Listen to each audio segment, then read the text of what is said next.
Mateo 24 versikulo 44.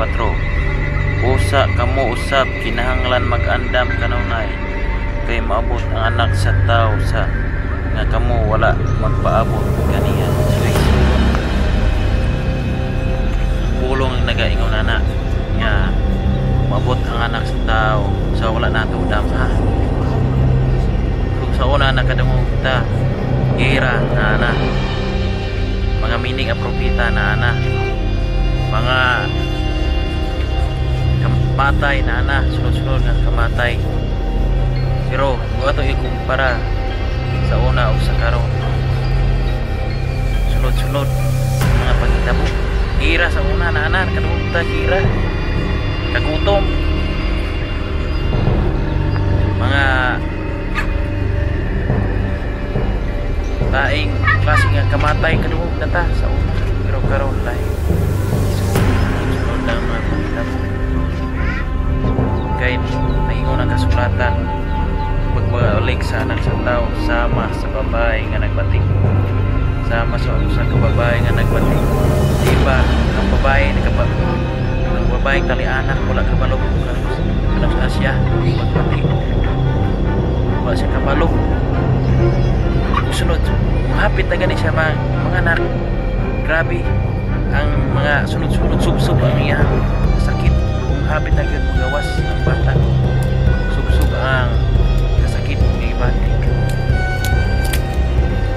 So karon malandungi ang mga panghitabo sa tibok kalibutan. Ang pinaka-worst mga igsoon kung ang pulong mapalapnag sa tibok kalibutan. Daghan ang mga nagpalapnag karon sa pulong sa Ginoo. Kay ningon sa Ginoong Hesus isangyaw ang mayong balita kana masangyaw na ang iyang pulong sa tibok kalibutan siya mabalik.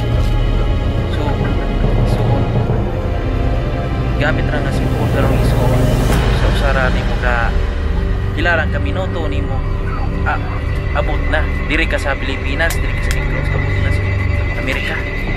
High-tech na kayo. So pwede nimo igsoon gamiton ng social media para mapalapnag ang pulong sa Ginoo.